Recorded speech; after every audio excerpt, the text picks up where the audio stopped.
Halo guys, kembali lagi bersama dengan gue Yedija di channel Anici Kreatif Media. Pada video kali ini gue mau kasih pandangan gue tentang kamera yang barusan dirilis. Itu ada dua kamera, yang satu udah rilis, yang satu masih rumor, yaitu adalah Fuji X-Half. Itu lagi hype banget, dan ada satu lagi yaitu Ricoh GR4.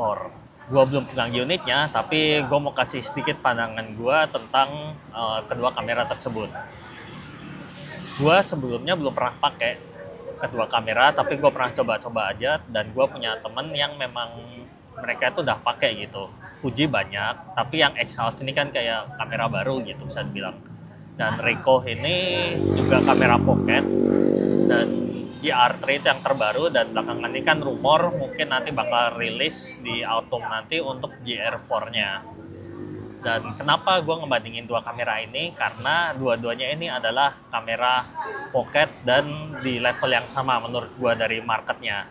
Yaitu sama-sama fokus ke kamera snapshot. Jadi yang buat quick shot gitu, buat jalan-jalan.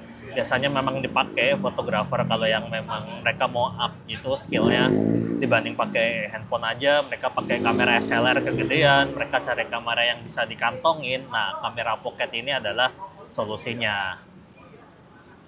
Tapi sebelumnya ini bisa dibilang kamera hobi, terutama lebih ke yang Fuji. Kalau yang Ricoh itu nggak hobi-hobi amat sebenarnya, cuman memang ada penggemarnya lah gitu. Dan memang hasilnya kalau gue lihat rata-rata oke sih, bagus. Dan faktornya itu mungkin banyak ya bagusnya kenapa. Tapi yang gue tahu biasanya yang pakai Ricoh itu bukan fotografer pemula yang lagi belajar. Biasanya memang mereka yang udah profesional gitu, jadi mereka udah profesional dan mereka butuh second kamera buat cuma jalan-jalan doang, makanya mereka beli kamera Ricoh. Jadi memang yang pengguna Ricoh itu mirip-mirip sama pengguna Leica, itu memang mereka tuh udah bisa fotografi dari awal gitu. Ricoh sih lebih gitu. Kalau Leica mungkin ada yang nggak bisa foto tapi ikut hype ada. Cuman kalau Ricoh ini kan nggak terlalu hype, tapi emang kayak kamera entusias banget gitu. Di satu sisi kalau yang Fuji X-Half kemarin baru rilis itu lebih ke segmen baru, mungkin Fuji bikin eksperimental lah. Dan mungkin gue bisa bilang lebih ke toy kamera, kamera mainan lah gitu. Bener-bener kayak mainan kalau gue lihat review-reviewnya gitu. Dan mungkin sebelum kalian pilih kameraman yang mau kalian beli ke depannya nanti, kalian harus tanya ke diri sendiri dulu, kayak ini kamera itu buat siapa gitu, apa benar-benar kalian butuh.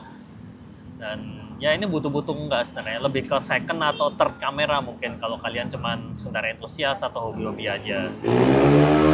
Oke, gua akan sedikit bandingin dulu. Yang pertama itu dari segi sensornya, karena kalau ya gue mau detail satu-satu itu bisa panjang banget, tapi gue akan kasih tahu kalian ke yang penting-pentingnya aja. Kalau sensornya di Ricoh sendiri itu tuh pakai APS-C, jadi samalah kayak Fuji, tapi yang bukan half ya, yang benar-benar Fuji film itu sama sensornya APS-C, sama kayak Sony itu Alpha 63, Canon yang R50 misalkan gitu. Dan kelebihannya kalau Ricoh itu ada IBIS-nya, dan gua baca-baca yang GR4 itu memang IBIS-nya ditingkatin dari 3 jadi 5 stop, jadi lebih bagus. Sedangkan kalau yang Fuji itu 1 inci. Nah, gua tadi udah hitung, jadi kurang lebih nih kalau sensornya Ricoh itu sekitar 23 mili kali 15 mili, itu kalau di jumlah totalnya itu sekitar 300 mili. Sedangkan 1 inch itu tuh kayak sensor APS-C kalau kalian tahu, terus dibelah jadi 2. Nah, itulah jadi sensornya yang X-Half itu. Sama kayak kalau kalian punya kertas A4 atau A4 lah, kurang lebih kertas kayak gini.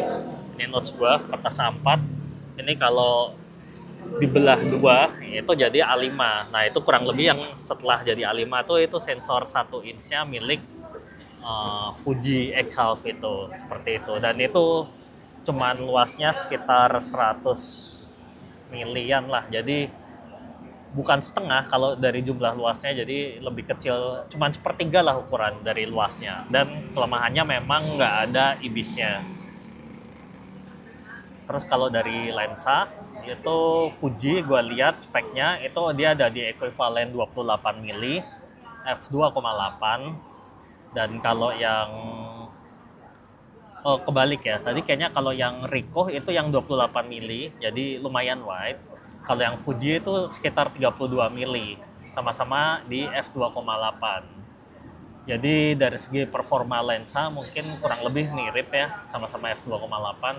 Tapi kalau kalian ngebandingin nih, misalkan buat kondisi low light udah pasti Ricoh menang, jauh menang menurut gua karena sensornya dia juga udah gede kan, sensornya yang APS-C. Jadi biasanya APS-C itu kalau zaman sekarang kayak ISO 3200, 1600 tuh masih bagus lah gitu. Sedangkan ya 1 inch enggak lah, 1 inch tuh nggak tahu ya, handphone kayaknya ada deh yang 1 inch, Vivo X200 apa ya itu 1 inch ya, tapi kurang lebih seperti itulah, nggak gede sih 1 inch itu. Terus kalau dari ergonomis itu juga mungkin bisa dibandingin dari beratnya sama-sama ringan, jadi itu kurang lebih sama kayak kalian bawa iPhone lah. Kalian tahu iPhone yang ini, yang Pro Max, yang gede. Nah, iPhone 16 Pro Max, iPhone XS Max atau apa kayak gini, ini adalah berat dari kamera pocket tersebut dan gedenya pasti lebih kecil dari ini gitu. Mungkin segede iPhone mini bisa jadi. Gue belum pernah megang aslinya sih, tapi kurang lebih sama lah kayak kalian ngantongin handphone, itu kalian ngantongin kamera pocket yang punya kekuatan yang lebih tinggi, bisa ngasilin foto yang lebih bagus. Kurang lebih seperti itu. Nah, tapi ada beberapa drawback nih, atau beberapa kesimpulan yang gue tarik dari membandingkan kedua kamera ini. Yang pertama yaitu menurut gue,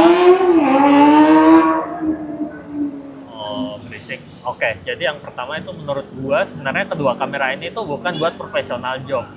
Kalau yang Ricoh itu mungkin bisa lah buat jadi backup kalau kalian lagi motret, mungkin yang beneran profesional dan butuh backup, itu Ricoh itu masih sangat bisa.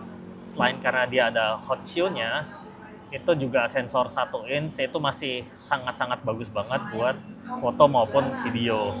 Kalau yang Fuji ini kurang bisa diandalin sebenarnya kalau jadi backup. Gue udah lihat ada reviewer yang nge-review videonya, itu menurut gue jelek banget, kayak BlackBerry lah gitu. Bagusan iPhone gue bilang kalau dari videonya kalau kalian cari gitu.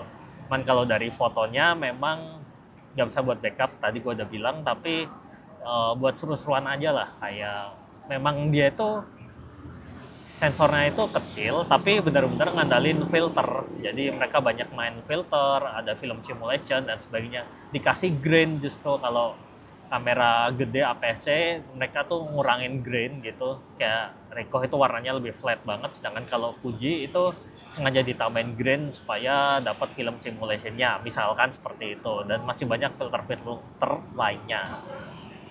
Lalu kalau dari segi warna juga, dari pengalaman gue, Ricoh itu punya warna yang flat, makanya itu banyak disukai fotografer. Jadi kesannya itu warnanya itu nggak nipu gitu. Color science-nya itu banyak yang suka.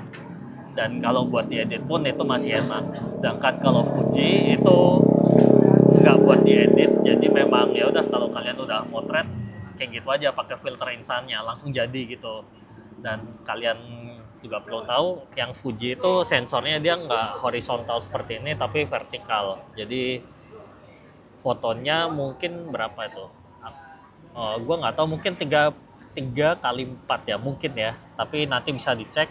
Tapi yang pasti vertikal bukan horizontal kayak foto pada umumnya, dan dia memang bisa dijajarin dua gitu kayak zaman dulu itu memang ada film yang memang ukurannya itu kecil gitu, 16 mili ya, 16 mili, lebih kecil dari 16 mili ya, tapi pokoknya kecil lah filmnya.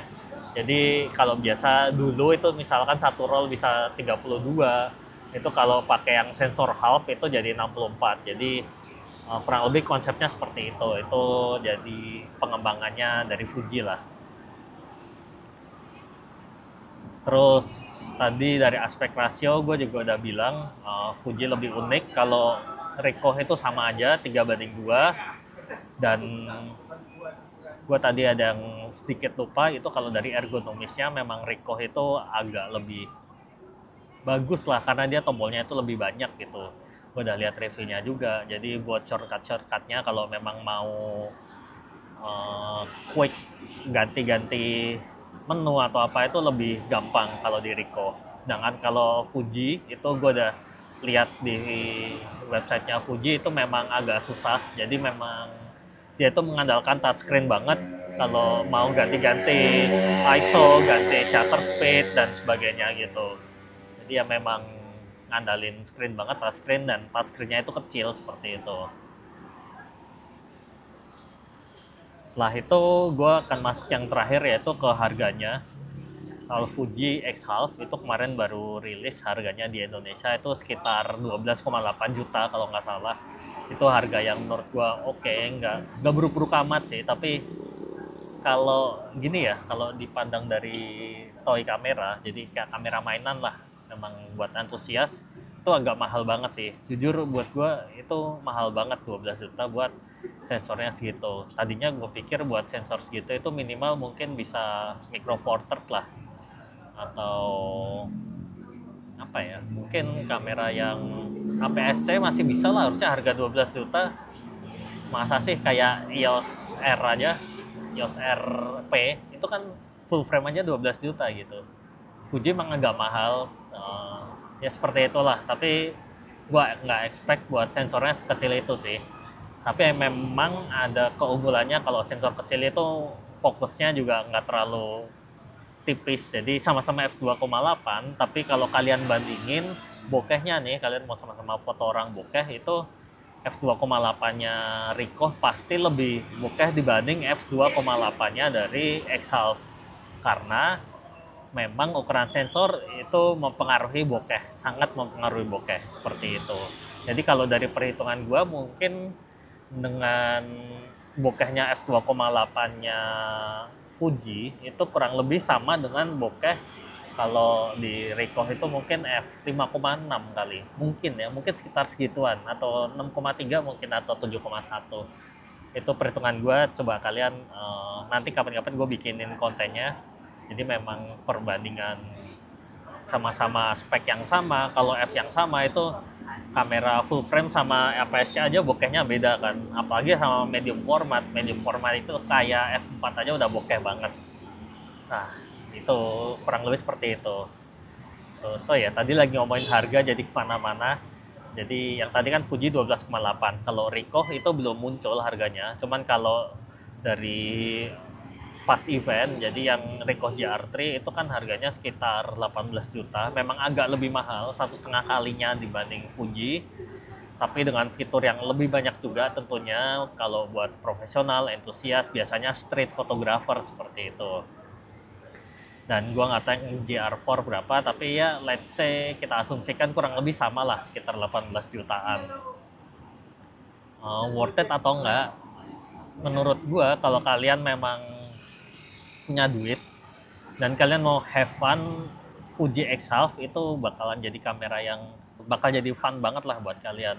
Itu mungkin pengalamannya ya, kalau gua bayangin itu sama kayak pakai kamera itu loh, yang Instax, cuman kan dia experience-nya tuh ngeprint tuh. Nah ini mungkin experience-nya kurang lebih dengan format yang baru 4:3, vintage lah jatuhnya, itu kayak kamera vintage sih, jadi hasilnya juga bakalan vintage banget menurut gua, dan dengan bokehnya dikit juga kan.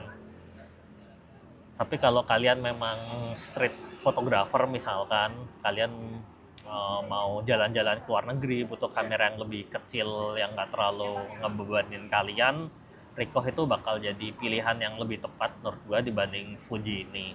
Tapi kalau kalian mau beli dua-duanya juga nggak masalah sih. Jadi oke, kurang lebih segitu dulu tanggapan gue mengenai dua kamera yang barusan rilis itu. Dan kalau kalian gimana, nanti coba kalian komen di bawah, dan kita ketemu di video selanjutnya. Thank you, bye. Jangan lupa subscribe, bantu gue. Mantap.